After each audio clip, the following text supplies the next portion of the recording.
Bonjour à toutes et à tous, bonjour Sylvain. Bonjour. On se retrouve aujourd'hui pour notre 97e vidéo news, le format dans lequel on vous parle de l'actualité ludique. Il y en a pas mal cette semaine puisque c'est la semaine de l'annonce des sélections de l'As d'Or. C'est vrai. Donc il y a plein de jeux qui viennent d'arriver. On va en reparler en toute fin d'émission quand même un tout petit peu puisque tu n'étais pas là pour le petit format qu'on a enregistré où on est revenu sur les jeux sélectionnés. Ça tombe toujours un jour où tu n'es pas disponible. Ah oui, c'est vrai. Bon, bah voilà, on aura ton avis en fin d'émission. Mais avant, on va vous parler, comme d'habitude, des jeux qui sont arrivés donc dans vos boutiques et de ceux qui sont arrivés sur notre table. Il y en a quelques-uns qu'on va pouvoir vous présenter, auxquels nous avons joué et sur lesquels nous allons pouvoir vous donner nos avis. Comme d'habitude, on va commencer par remercier les gens qui nous soutiennent, c'est-à-dire vous, et vous pouvez le faire de 3 manières. Soit vous vous abonnez directement à la chaîne Un Monde de Jeux, soit si vous achetez un jeu, vous passez par le lien d'affiliation qui est dans la description de la vidéo. Et enfin, on remercie pour leurs dons nos soutiens Tipeee et Utip. Cette semaine, nous avons Misérable Vermine qui nous a rejoint, Emily68, Fancho, Damlock, Soso, Marina, Trust numéro 1. Alors il y a des gens qui ont mis à jour aussi leur pledge, on a eu des petits messages parmi eux et qui l'ont augmenté, donc un grand merci à eux. Merci beaucoup. Je sais plus qui parce que j'ai pas noté, je crois que c'est Fancho qui nous a mis un petit message en disant qu'il augmentait la somme parce qu'il trouvait qu'on faisait un travail de plus en plus meilleure qualité professionnelle. Ok, c'est des termes techniques. Très gentil. Mais, et grand merci. Emily68, elle vient sur notre Twitch. Il me semble que je la vois assez souvent sur le Twitch. C'est possible, oui. Parce qu'on fait des Twitch le lundi à 13h. Et puis parfois des Twitch surprises dans la semaine. Dans la semaine, c'est ça. Et enfin, on termine par remercier notre sponsor Board Game Arena, la plateforme de jeux de société en ligne sur laquelle vous pouvez affronter les joueurs du monde entier. Et cette semaine, il y a un jeu très attendu qui arrive sur Board Game Arena, Seven Wonders Architect. Ah, ça me dit quelque chose. Il est sélectionné dans l'As d'Or. Donc ça fait partie des jeux, si vous ne les connaissez pas, vous pouvez y jouer sur Board Game Arena. Et comme d'habitude, on vous le rappelle, n'hésitez pas à nous rejoindre sur notre Discord pour pouvoir participer à nos tournois.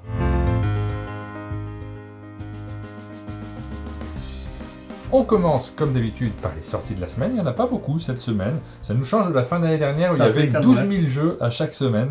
Et on va commencer par les jeux qui sont posés sur notre table. On en a deux. Convoi Express. On va vous le présenter dans la vidéo news, mais pas celle-ci, parce que tu n'y as pas encore joué. Toi, tu y as joué déjà, moi, j'ai pas encore eu l'occasion. Ouais. Et puis, c'est un genre de jeu coopératif qui pourrait te plaire, donc je préfère qu'on y joue ensemble, qu'on ait chacun notre regard dessus. Moi, je l'ai trouvé intéressant. Hein. C'est étonnant parce que c'est un pick-up and delivery, donc on va prendre des ressources et aller les récolter. Mais coopératif. Il faut se mettre d'accord, il faut bien négocier ensemble. J'adore les pick-up and delivery, j'aime pas trop les jeux coopératifs de ce type-là, c'est-à-dire des jeux où c'est une gestion du hasard. C'est pas mon type de jeu, mais je l'ai trouvé assez attrayant dans la partie. Donc j'ai hâte de vous le présenter et d'en parler plus en détail. Et on a également le Trône de Fer Bitwist. Alors c'est un jeu de cartes et c'est marqué un jeu de cartes où on s'amuse à trahir ses voisins. Donc ça très bien. Et quand on regarde la boîte, c'est assez curieux, c'est que c'est marqué 90 minutes. Ouais. Alors qu'on a l'impression que c'est un petit jeu de cartes assez... Alors c'est pas curieux du tout, mais tu insistes sur un aspect qui est intéressant, c'est que très souvent les éditeurs font une boîte qui correspond à un type de jeu. Ouais. Tu sais, les grandes boîtes carrées par exemple, ça va être 90 minutes à un prix de 45 € à peu près. Et quand on fait une petite boîte, du coup, nous aussi on est formaté. On a tendance à se dire, ça c'est 2 joueurs et c'est un jeu qui va durer 30 minutes. Et pas du tout. Et c'est plutôt pas mal parce que de ce fait, on n'a pas fait une grande boîte pleine de vide. On n'a pas encore ouvert, donc on vérifiera. C'est un jeu qui joue de 3 à 6 et qui dure 90 minutes sur l'univers du Trône de Fer. Et on a même les protège-cartes conseillés.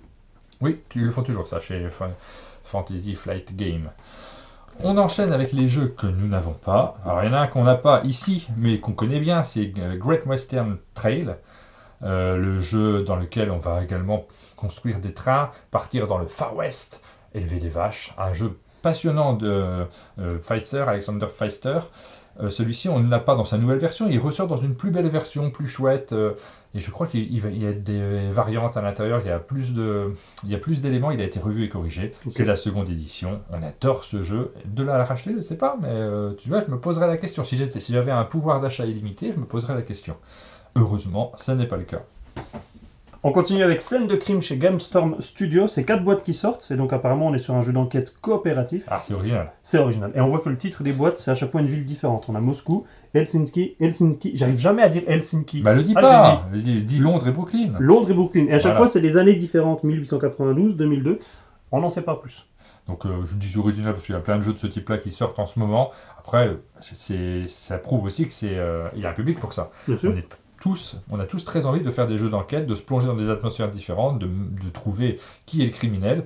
Donc ça répond à une demande. Alphabet sort chez Placote, donc c'est un nouveau jeu socio-éducatif. On n'est pas vraiment dans les jeux qui servent uniquement à prendre du plaisir à jouer. Il y a toujours un objectif derrière les jeux de la gamme Placote. Celui-ci, c'est reconnaître les lettres et l'alphabet et leur nom.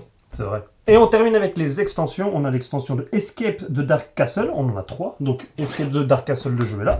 Et on a la première extension, le culte du chevalier de la mort. La deuxième extension, le joug de la reine revenante. Et enfin, le fléau du seigneur de la peste. On a également Star Realms, le coffret galactique. Et enfin, Sword and Sorcery, le portail des arcanes. Et comme d'habitude, on vous met tous les liens, si vous voulez trouver les jeux, dans la description de la vidéo. C'est vrai qu'on ne le rappelle pas à chaque fois, mais si vous voulez soutenir la chaîne, ce sont des liens d'affiliation. Donc nous, on touche une petite part dessus. C'est une des manières de nous aider.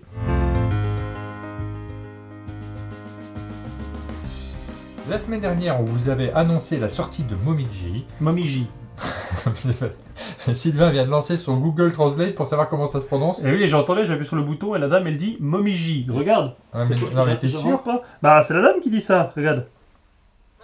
Est-ce qu'on peut faire la présentation de ce jeu, Sylvain? Momiji. Et ça voudrait dire apparemment feuille rouge d'automne. Exactement. C'est beau. Momiji. Et c'est un jeu dont on avait découvert l'existence la semaine dernière.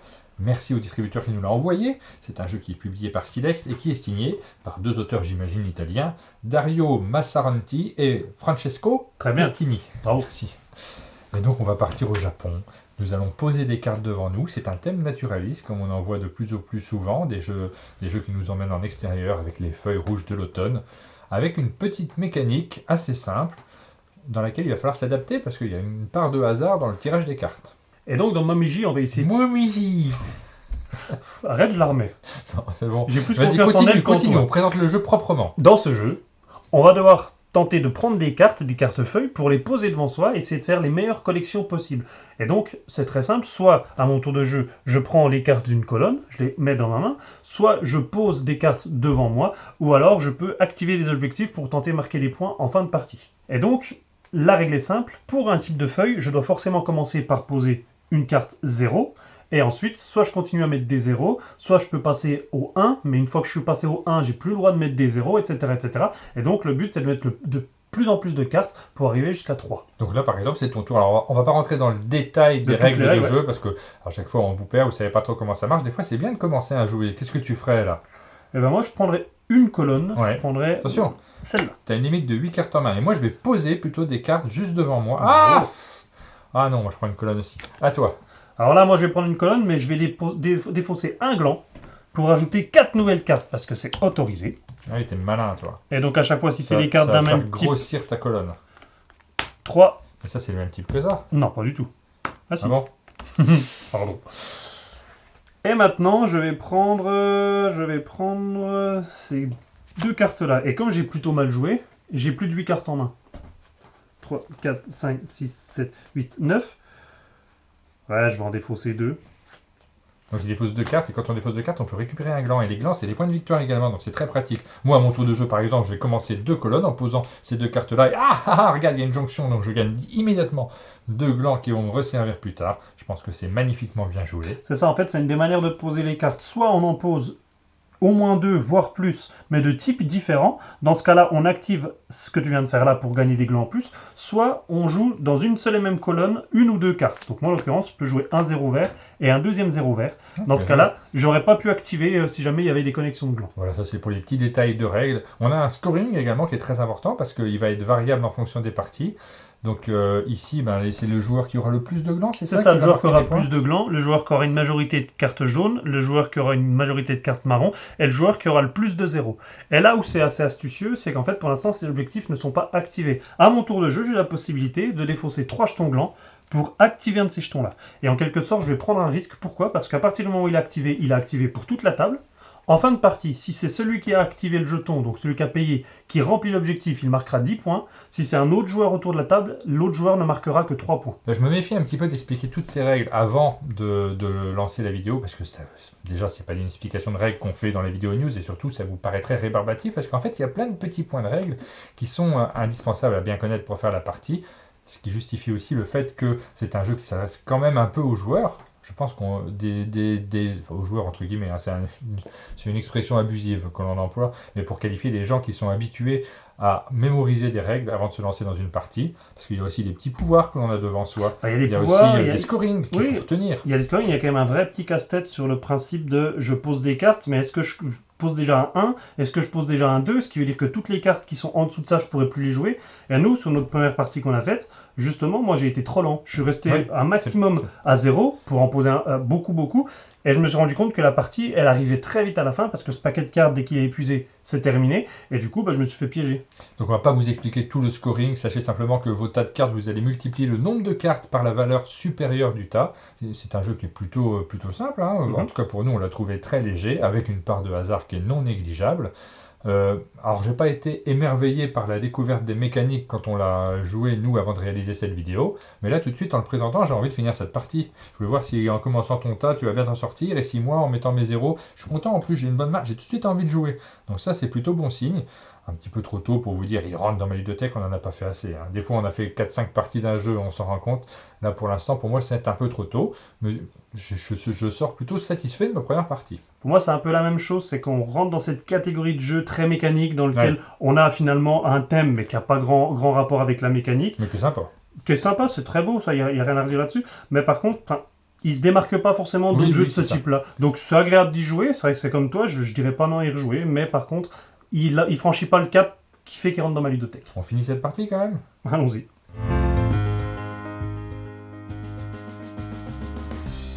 On vous a parlé de la nature avec Momiji, on va vous parler maintenant des vrais thèmes, parce que c'est vrai que la nature, c'est de plus en plus présent dans les jeux de société, mais les usines, les fabriques, la pollution, c'est bien aussi, hein. C'est vrai. C'est le cas de Fantastic Fabric, je sais pas si j'ai très bien introduit ce jeu. C'est un jeu dans lequel vous allez construire des usines, elles n'ont pas forcément pollué, on va voir qu'on a tout type d'usines. C'est un jeu qui est signé Joseph Z. Chen et Justin Faulkner, et c'est un jeu qui est publié en France par Lucky Duck Games. Ça fait partie des jeux qu'on aurait pu vous présenter en vidéo en fin d'année dernière, et on a été dépassé par le temps et par les commandes, on n'a pas réussi à tout gérer. Et par les incidents techniques. Exactement. Donc on ne vous l'a pas présenté en vidéo, et à notre grand regret, parce qu'on a plutôt bien apprécié. Je suis en train d'anticiper la fin de cette séquence. Un jeu dans lequel on va construire des usines. J'ai une petite extension que j'ai directement intégrée à ma boîte, que j'aime bien. Il y en a deux, je crois. Mais et t'as aussi un beau plateau. Exactement. En néoprène. Oui. Voilà, allez, on le montre, on sait que tu es content de le montrer. Donc je le montre pour toi. Waouh! Ça, c'est le mode solo. Et donc je le dis tout de suite, il y a un mode solo dans ce jeu. Vous allez pouvoir y jouer tout seul, ou alors à deux en mode solo, mais c'est pas top. Autant y jouer dans l'autre version. Mécaniquement, c'est plutôt simple.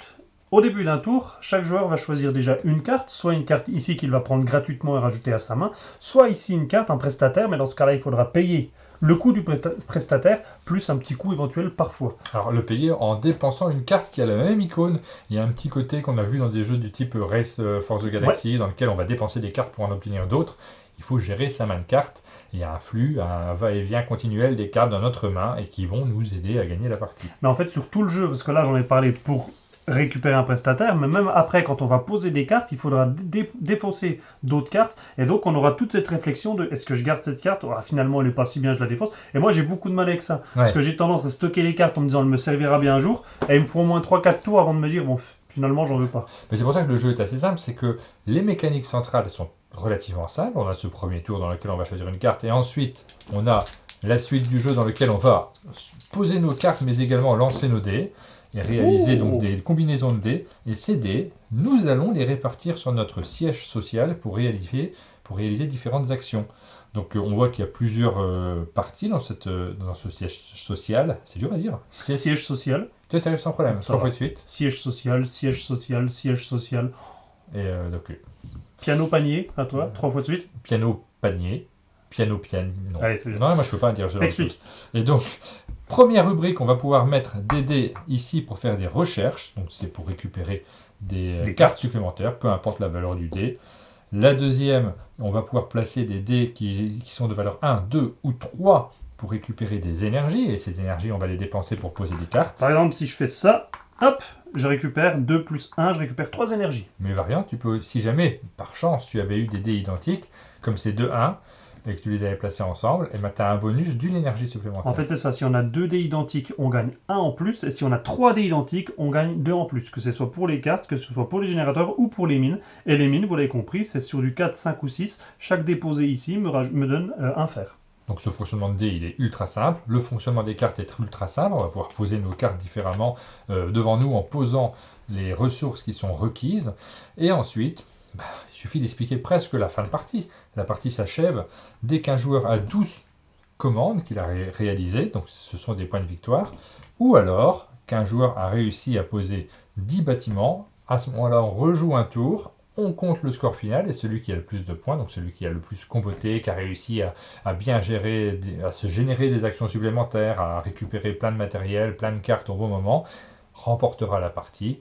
Des règles simples, mais c'est la façon dont on va poser ces cartes qui vont faire les différences. En fait, c'est ce qu'on appelle un jeu à moteur. Un moteur, c'est un jeu dans lequel, au début, on n'a pas grand-chose à faire, mais plus on va avancer dans le jeu, plus on va avoir de combos. Par exemple, on voit ici, cette usine de Fettuccine, on voit qu'on peut également poser des dés dessus. Donc, c'est-à-dire qu'au début, les dés, on les pose simplement sur le siège social pour gagner des ressources, mais plus tard dans la partie, on pourra avoir des dés supplémentaires. On devra réfléchir à où est-ce que je place mes dés, qu'est-ce que ça m'octroie comme bonus, comme action, comment je combo au mieux pour faire plus de points que mes adversaires. Et là, tu as des cartes aussi monuments que tu vas pouvoir poser qui font du scoring en elles-mêmes. Ouais. Les personnages aussi ont des petits effets qui sont assez pointus et qui vont nous aider aussi. Donc à chaque fois, on pèse le pour et le contre et en fonction de ce qu'on est en train de construire comme moteur, on va voir quelle carte nous arrange le plus.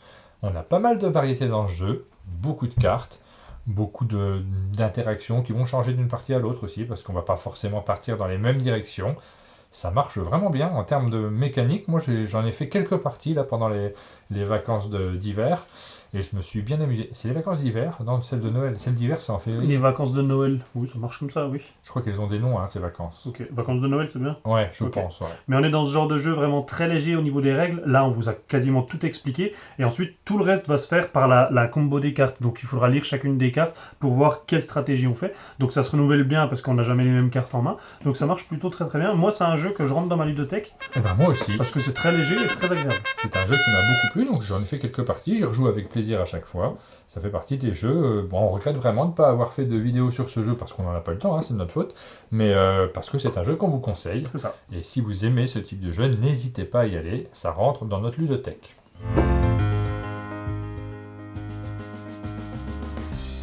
Yellow nous propose le Murmure des Feuilles. C'est un jeu de Paul Omori. Et une fois n'est pas coutume, on a affaire à un roll and write. Et je me suis laissé dire que c'était peut-être une tendance de ces dernières années. Alors, je ne veux pas trop me mouiller, mais j'ai l'impression qu'il y a eu pas mal de roll and write. Plusieurs jeux de type roll and write. Donc c'est des jeux que si vous ne savez pas, on jette des dés, voilà. On coche des cases sur une feuille. Et si j'ai devant moi Get on Board, c'est parce que c'est pas un roll and write. C'est un flip and write. Oui, c'est un truc and write. En fait, on va cocher aussi sur une feuille. Mais cette fois-ci en retournant des cartes. Voilà, et il y a un petit plateau aussi. Enfin, bon, bref, celui-ci, on va vous le montrer une autre fois. Je l'ai sorti parce que c'est Yellow également. Donc il y en a plusieurs qui sortent chez Yellow en ce moment. Aujourd'hui, on vous parle du jeu de Paolo Mori. J'adore les Mori, donc ça tombe bien. Et celui-ci, on se le garde pour une prochaine émission. On le montrera parce qu'on a bien aimé également.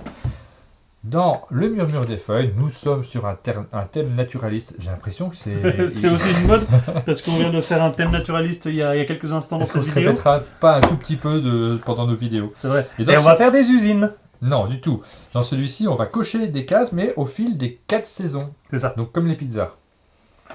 Donc on a plein de feuilles différentes qui correspondent à toutes les saisons. Et en début de partie, on va choisir avec quel carnet on va jouer. Ouais. Donc par exemple, là on est sur le printemps. Ouais, en fait, il n'y a qu'un carnet. C'est juste que là, j'ai détaché le printemps. Détaché comme un bourrin. Sinon, on a l'été, on a l'automne. Et devinez quoi, la dernière saison, c'est l'hiver. Alors, on va avoir à chaque fois des petits systèmes de scoring différents. Mais le principe général du jeu est le même.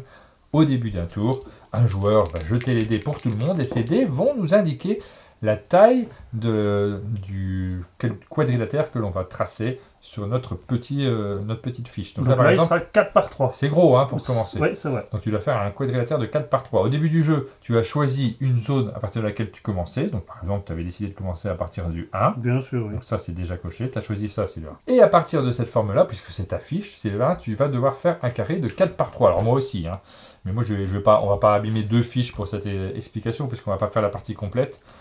Donc comment tu ferais? Oui, 3 par 4, parce que la règle, c'est que je dois toujours être adjacent à un carré déjà fait. Donc là, forcément, j'ai ma case de départ, donc je dois être adjacent à cette case. Donc là, je vais faire ça. 1, 2, 3 par 1, 2, 3, 4. J'entoure ce carré.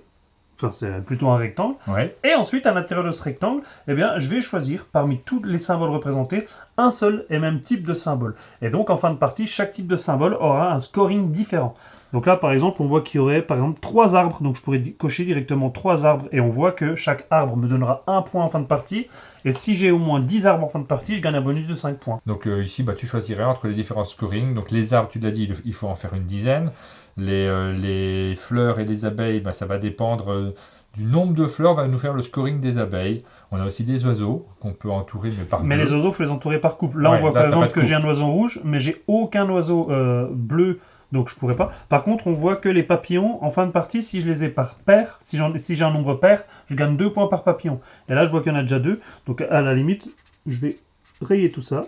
Et moi, je commence mon tour en prenant 2 papillons. Donc voilà pour le scoring, on ne va pas tout décrire, mais ce sont des scorings qui sont relativement simples, assez astucieux. Mais on a des évolutions parce qu'on ne va pas du tout avoir les mêmes scorings au fil des saisons. C'est ça qui est Alors, non seulement on n'aura pas les mêmes scorings, mais on n'aura pas le même plateau. Là, on voit qu'on a une rivière. Ouais. On peut passer outre la rivière, mais par contre, si on le fait, on a des malus. Et en été, la rivière est asséchée, donc on n'aura plus cette rivière. Donc il y a des petits changements au sein des feuilles. Je trouve ça plutôt rigolo, puisque c'est un jeu qui est très très rapide, hein, le murmure des feuilles. Ouais, ça se joue très très vite. Et il y a un petit côté rigolo qu'on retrouve dans My City, c'est que avant un lancer, un joueur peut décider de s'arrêter. Parce que si à un moment je dois faire une forme et que je ne peux pas la placer quelque part, eh bien je reçois un malus de 3 points. Donc à un moment donné, quand on aura commencé à faire des formes un peu partout, qu'on n'a plus beaucoup de place, on peut se dire, moi je prends plus de risques, j'arrête. Et ça peut faire la différence, parce que toi tu vas continuer, tu vas peut-être jouer 1 ou 2 tours supplémentaires, peut-être recevoir des malus, peut-être pas, et c'est très très sympa. Voilà, donc ça c'est un petit jeu qui est sorti chez Yellow. Nous on en a fait plusieurs parties, j'ai vraiment bien aimé la sensation. Alors, je l'ai dit plusieurs fois dans nos émissions, je me lasse un peu des roll and write. Et malgré tout, les derniers qu'on a présentés étaient plutôt très bons. Ouais. Donc même si je m'en lasse, celui-ci est au-dessus du lot. Déjà il est très joli. Enfin, j'aime beaucoup la boîte moi. La boîte je la trouve très sympathique. On a bien aimé, on l'a joué en respiration entre plusieurs jeux, notamment au moment où Ludovic Maublanc était au chalet, on a pas mal joué avec lui. C'était très agréable de découvrir les petites fiches, c'était une respiration. Aline a beaucoup apprécié aussi, donc moi c'est un jeu qui rentre dans ma ludothèque. Moi il rentre dans ma ludothèque également, et je m'en lasse pas, mais par contre j'ai à chaque fois cette curiosité, au moment où on va jouer un roll and write, de me dire, ok, mais qu'est-ce qu'il va avoir de différent par rapport à tous ceux qu'on connaît déjà? Et force est de constater qu'on arrive encore à trouver des petites choses qui sont intéressantes, donc ça va peut-être reprendre des petites mécaniques qu'on connaît à droite à gauche, mais ça arrive à se renouveler quand même, et celui-là fait partie de ceux qui arrivent à se renouveler, et donc je le rentre également dans ma ludothèque. Alors je précise mon avis quand même, c'est pas un jeu qui est supérieur à tous les autres que j'ai déjà joué, qui d'un seul coup va supplanter les autres, c'est pas le cas, soyons honnêtes, donc n'attendez pas ça de ce jeu, mais simplement ça va être mon roll and write du moment. Voilà, tout simplement, donc je vais y jouer pendant quelques temps, après il y en a un autre qui va lui succéder, et c'est la raison pour laquelle je l'ai mis dans ma ludothèque.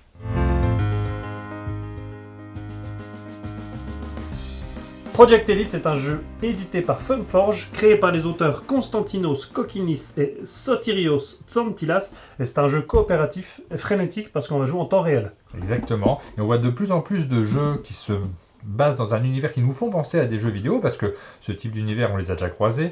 Le Tower Defense, on l'a déjà vu également, parce qu'il y a un petit aspect Tower Defense dans Alors ce en fait, jeu. voilà, on a un aspect Tower Defense, mais sans les tours. Ça veut dire qu'on va avoir des ennemis qui vont popper à droite du plateau, et s'ils arrivent ici, on a perdu. Mais par contre, c'est pas des tours qu'on va mettre pour se protéger, c'est nous qui allons déplacer nos héros pour pouvoir les combattre. On y a joué là juste avant de lancer l'émission.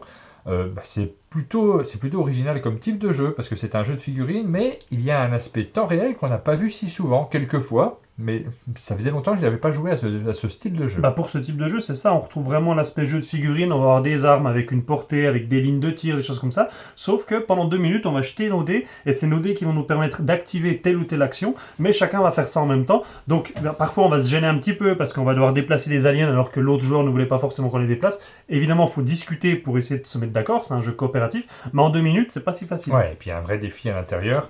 Notre objectif, c'est d'aller activer les différentes plateformes qui sont positionnées ici en lançant nos dés et en obtenant des faces... Ah, ils sont là mes dés, je ne sais plus où ils étaient. En obtenant des faces avec des... Regarde. T'en as pas un. Non. T'es un bon joueur, toi. Là, j'ai juste avancé des monstres. En obtenant des faces avec des mitraillettes et en les posant, donc il faut être à côté évidemment, et les poser sur les plateformes. C'est ça notre objectif. Seulement, il va y avoir des monstres qui vont arriver, qu'il va falloir gérer, qui vont avancer à chaque fois qu'on fait cette petite phase de dés avec l'icône qui nous oblige à avancer des monstres. Donc ça va contraindre aussi nos réflexions, il va falloir les prendre en compte. Et on aura la possibilité de tirer sur les monstres si jamais on active nos armes qui sont positionnées devant nous. Moi, pour activer cette arme, il me faut une mitraillette et une loupe. Donc là, le scénario est très très simple. On va vous montrer rapidement, vous allez voir l'ambiance de jeu. Mais ensuite, ça va devenir plus complexe. Il va se passer plein de choses. Il va y avoir de plus en plus de boss, de configurations à gérer. Alors non seulement il y a plusieurs scénarios, là tu viens de détailler un scénario, donc ils expliquent la mise en place, où mettre les objectifs, comment faire pour gagner la partie. Donc là tu le disais, il faut mettre des dés partout. À chaque fin de manche, on peut enlever une tuile quand on a réalisé l'objectif. Et une fois qu'on aura enlevé les 3 tuiles, il faut qu'on revienne tous à notre base pour gagner la partie. Là j'ai mis des événements, aléatoirement, en mode facile. il y a des chances pour qu'il se passe pas grand-chose, mais c'est pareil. Le premier, sans effet, rien ne se passe. Tout va bien. Ça peut être des événements de plusieurs types, soit sans effet, ce qui est très bien, soit des événements qui vont nous, par exemple, contraindre à rajouter des monstres, ou alors il y a certains événements qui vont rester en place et on devra mettre des dés dessus pour pouvoir les enlever. Donc c'est encore des complications en plus. Et là, on a 8 manches de 2 minutes pour pouvoir réussir notre objectif. Et au début de chaque manche, on va commencer par tirer un spawn dessin. Donc il va y avoir des monstres qui vont arriver sur le plateau, évidemment, sinon c'est trop facile. En mode facile, on va tirer une carte chacun. Une carte par joueur, pardon. Donc les coureurs, on a 3 coureurs qui arrivent dans la zone numéro 2. Donc je te propose de les mettre sur le plateau. La zone numéro 2 est là-bas. Et donc, ils vont avancer en suivant les flèches. C'est ça, on les met déjà à l'endroit où ils doivent apparaître. Et là, on a un petit symbole qui nous indique qu'ils sont directement activés. Et donc, eux, leur activation, les coureurs, ils n'ont pas de pouvoir spécifique. Par contre, ils se déplacent de 3. Et donc là, on discute, on choisit comment on les déplace en suivant les chemins des flèches. Ouais, bah, débrouille-toi. Maintenant, on passe à la phase d'action. Alors, on a ça, mais on peut avoir une application. Est-ce qu'on ne mettrait pas l'application avec plus d'ambiance musique qui va bien. À l'intérieur du jeu, il y a un petit minuteur. C'est très pratique. Vous n'avez pas besoin d'application, puisqu'on a juste besoin d'un chronomètre, d'un compte à rebours. Mais comme on a une application, autant l'utiliser. Avec 2 minutes. Avec un peu de musique. T'es prêt? Je suis prêt. C'est parti.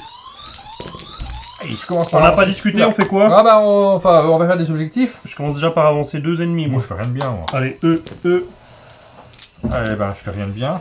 Ah! J'ai chargé mon pistolet, si jamais il faut. Je sais pas si c'est bien. Moi, je déplace un ennemi. Je peux me déplacer. Tiens, moi je déplace un ennemi. 1, 2. J'ai un pouvoir spécial, moi, qui me permet de me déplacer à chaque fois de 2 cases au lieu d'une. Ouais, je reprends mes dés parce que c'est n'importe quoi ce que je fais, j'avance pas. Ah, ça y est, j'arrive. Comme un fou. 1, 2. Tac, tac, tac. 1, 2, 3. Et ça y est, là, je cours. Je prends un objet. Hop. Hop. Je pioche 3 objets et j'en choisis un. J'ai le temps. Mais moi, j'avance jamais. Mais non, il fait pas ça. Mais je réfléchis. Mais j'ai pas de dés pour avancer, qu'est-ce qui se passe? Allez, je prends une arme. 1, 2, 3, il me restait un dé, je me redéplace de 2. Ah, je vais commencer à tuer il y a un monstre. Il va nous tuer. Mais il est passé par là. là. Il n'arrête pas. Il avance comme un fou. Mais arrête d'avancer lui. Ouais, c'est vrai. Mais par contre, il va avancer à la fin du tour, faut que tu ailles le tuer, Sylvain. Mais t'as fait n'importe quoi. Moi, je suis occupé par faire autre chose maintenant. Pourquoi t'as fait ça? Je te rappelle que c'est un coop. Ah zut, je me suis trompé, c'est là que j'avais avancé. Et maintenant j'avance là, et moi aussi je vais chercher des armes, mais je vais pas le faire maintenant, j'irai le faire à la fin du tour. Parce que on a autre chose à faire. J'espère que tu as tué le monstre qui est arrivé par là sans que tu aies pu le gérer. Ouais. Il est arrivé sur ton chemin, j'espérais que tu le gères. Tac, bah, dès que j'ai une mitraillette, je peux l'attaquer. Attention, il a avancé encore. Mais arrête de l'avancer. Mais sans déconner. Faites pas ça normalement dans une partie. Bah bien sûr que non. Allez, j'en avance un autre parce que sinon on a perdu direct. Il reste 28 secondes. Faut que tu fasses quelque chose, hein. Ah c'est bon, je me déplace de 2, tac, j'active mon arme. Et donc là j'ai 1 de portée, c'est bon. Je lance 3 dés, si je fais 5 ou plus, je le tue. Moi je fais vraiment rien du tout, c'est incroyable. Je rate tout le lancers depuis c'est bon, il est mort. C'est vraiment pas cool. Je suis coincé dans un... Je suis coincé dans un couloir depuis le début de la partie quasiment. Il reste 7 secondes. Je voudrais sortir de ce couloir. Attention, il y a des monstres qui arrivent, ils vont te manger. J'arrête là. Moi j'ai envie d'avancer. Stop, c'est fini. C'est fini. Non, c'était fini. Donc c'est bon, on n'a pas perdu, on n'a pas gagné, on continue pour le prochain tour. Bon, t'as fait n'importe quoi. Oui. Bah, je voulais mettre un petit peu d'animation. Alors, on ne va faire qu'une seule manche. On est en vidéo news, on va pas en faire plus. Donc si t'avais pas un événement très compliqué à gérer... Il est arrivé par où? C'est-à-dire moi. Il est arrivé par là? Ouais. S'il n'y avait pas un événement compliqué à gérer, on n'aurait pas vu la tension qui va arriver dans la suite de la partie. Parce qu'il va se passer des choses, ça va être complexe. Là au début c'est très facile. On avance tranquillement, on remplit nos petites plateformes et on arrive à s'en sortir. Ensuite on fait la phase d'activation de tous les ennemis. Donc là on active leur pouvoir, leur déplacement. Et ensuite... on regarde si on a résolu ou pas la mission, si on a gagné ou perdu. Si c'est pas le cas, on recommence une nouvelle manche. Et le but du jeu, donc, c'est de remplir la mission avant la fin de la 8e manche et de n'avoir aucun ennemi qui arrive ici. Ouais. Vous avez vu comment le jeu fonctionne. Vous savez si c'est le type de jeu qui vous correspond. Nous, on fait assez peu de ce genre de jeu habituellement dans l'équipe d'un monde de jeu. On n'est pas les membres de l'équipe qui jouent à des jeux de figurines, des jeux où on a des lignes de tir, des choses comme ça. Ouais, plus précisément, parce que Jube et Jérôme en font beaucoup plus que nous, mais ils sont pas là aujourd'hui. Par contre, j'ai trouvé que ça fonctionnait pas mal. Il y avait tout de suite une vraie tension autour de la table. Ah bah moi, je peux en dire que du bien en fait. Ouais. Je le mettrai pas dans ma ludothèque justement pour les raisons que tu as évoquées, c'est que c'est pas mon type de jeu. Par contre, ça marche bien, c'est fun, et il n'y a pas 50 couches de règles. Vous avez vu, quand on fait apparaître des ennemis, c'est très simple, on choisit l'endroit, on les met, il y a des règles de pouce qui sont très claires, les flèches, on peut pas se tromper. Enfin, j'ai vraiment l'impression que le jeu est très clair, très limpide, on s'amuse rapidement, on jette des dés, donc il y a du fun, il y a du hasard. Donc oui, si vous aimez ce type de jeu, je pense qu'il faut foncer. On se retrouve pour notre rubrique d'actu, la rubrique qui ponctue habituellement la vidéo news.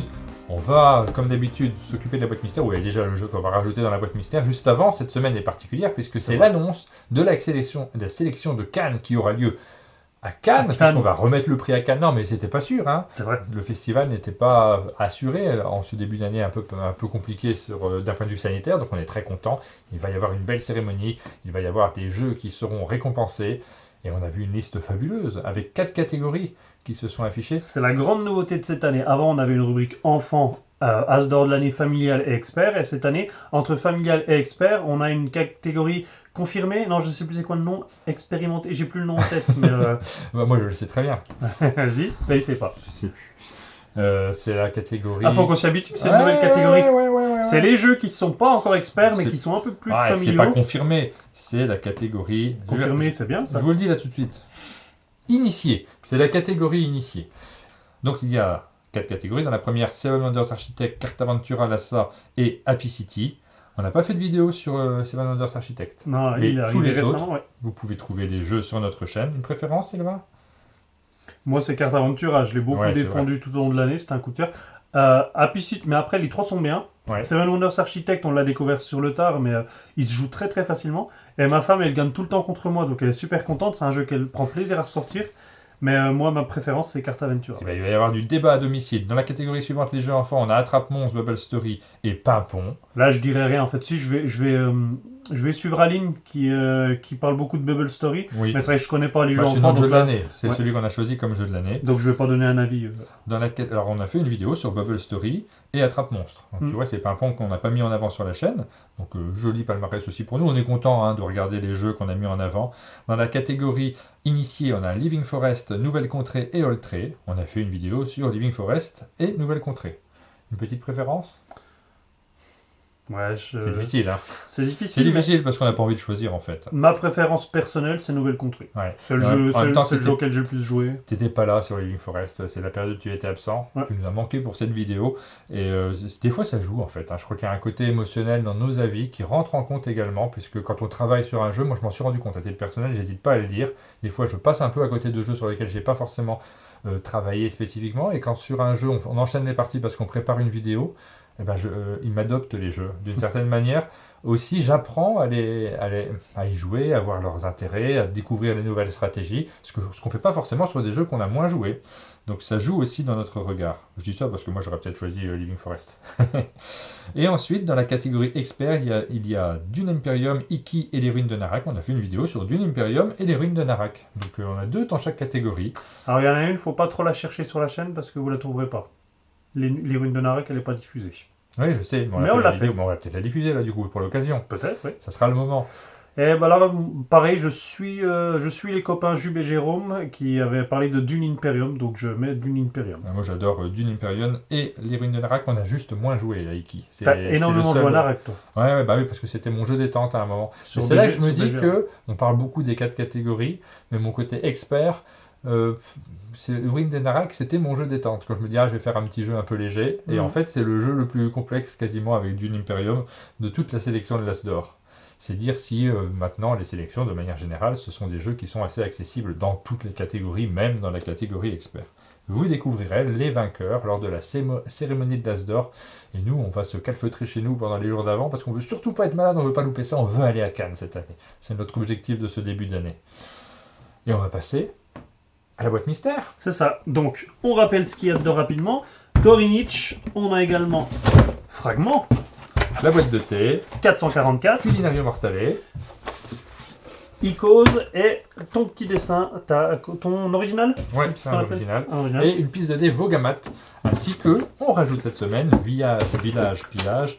Un jeu publié par Ori Games qu'on a bien aimé. On l'a présenté en vidéo news il y a quelques semaines de cela. Très chouette jeu. Que nous, on a beaucoup apprécié, donc on est très content de le rajouter dans la boîte mystère. Il rejoint la boîte, et donc on rappelle rapidement le principe. Si vous êtes abonné Utip ou Tipeee, vous avez une chance d'être tiré au sort chaque semaine, et si vous arrivez à être tiré au sort pour la 3e fois lors d'une vidéo news, vous gagnez directement le contenu de la boîte mystère. Cette semaine, nous avons 337 personnes, donc il faut tirer des numéros entre 1 et 337. Et on tire cette semaine 8 numéros. Ah, ça accélère. Tu es prêt? Je suis prêt. Je génère et on commence par le 55. Oh bah, oui, je suis en bas de la liste. On va Dommage. faire un effort et tirer des numéros là où je suis. Il s'agit d'Antoine, il n'a pas encore été tiré. Très bien. Le 37. Le 37, merci de rester dans la même zone. Il Oui. s'agit de Benjamin, qui n'a pas encore été tiré. On va rester dans la même zone avec le 265. Merci. Le 265, c'est cryptique quand même sur ce... Ah, j'ai cru que c'était Antares, pas du tout, c'est le 264 Antares. Dommage. Il s'agit de O 1967. Ok. Le 176. Le 176, il s'agit de Mathieu. Mathieu Bermond. Ok. Le 48. C'est vrai qu'il y a des prénoms, ça peut laisser porter à confusion, peut-être que je dise le nom de famille. Mais après, sur la liste, quand je fais le montage, je mets toujours la petite précision. Il s'agit de Moumoucha. Moumoucha, je pense qu'il n'y en a pas deux là. Ensuite, le 80. Le 80, c'est Samju. Le 204. Sam et Ju, pardon. Le 292. Pour l'instant, c'est que des tirés au Oui, sort oui, oui. uniques. Encore quelqu'un qui n'avait pas été tiré au sort, c'est Kevin. Et on termine par le 120. Le 120, alors s'agit-il du premier qui est tiré au sort une deuxième fois? Non, toujours pas. Il s'agit de Benoît, le béret vert. Très Donc bien. voilà pour nos tirés au sort de cette semaine. Dans la prochaine vidéo news, on va retirer 9 noms cette fois. 9 noms, il n'y aura toujours pas de gagnant. Parce que Bah oui, pour l'instant, ça c'est que peut des être- tirages uniques. pour l'instant, effectivement, les gens ne peuvent pas être tirés deux fois dans la même émission. Donc, Ouais. comme il faut être tiré au sort 3 fois, enfin, bon, on reviendra sur le principe dans la prochaine vidéo news. Et on arrive à la fin de notre vidéo news. On ne tourne pas la roue cette semaine parce qu'on n'a pas fait d'erreur de règle dans les vidéos qu'on a diffusées. C'est vrai. Bien heureusement, on est très content. Vous avez vu que vous pouvez vous inscrire si vous avez regardé lundi. On a posté un petit teaser dans lequel on vous annonce qu'il va y avoir un tournoi, un duel entre Aline et moi. Tu seras l'arbitre, est-ce que Moi, tu je serai participes? arbitre, c'est Ouais. ça, sur le jeu Locomomo, pour être sûr qu'il n'y a pas d'erreur. Donc, je me mettrai entre vous deux. Je m'assurerai que tout aille bien. Et évidemment, comme d'habitude, si vous avez choisi, si vous avez voté correctement pour le gagnant, vous remporterez un exemplaire du jeu. Et le perdant aura un petit gage rigolo. Ça va être sympa. Et donc on vous donne rendez-vous pour tout cela, pour les émissions qui vont arriver sur notre chaîne, pour les Twitch sur Twitch et également. On vous donne rendez-vous sur nos différentes plateformes. N'hésitez pas à vous abonner tout simplement à nos différents réseaux sociaux, notamment Facebook, Instagram, Twitter. Vous serez informés de tout. En et du parlant Discord. d'Instagram, j'ai un nouveau membre a rejoint un monde de jeu très récemment, on n'en a toujours pas parlé. Il s'agit de Mireille, parce qu'il y a eu un vote, c'est Mireille. Et du coup, moi j'ai relancé mon Instagram personnel, Sylvazito. Et du coup, j'ai fait une petite chanson avec Mireille. Donc, Moi je vous n'hésitez dis pas au à revoir aller sur- maintenant, je vais vite me cacher. Je vous fais un morceau.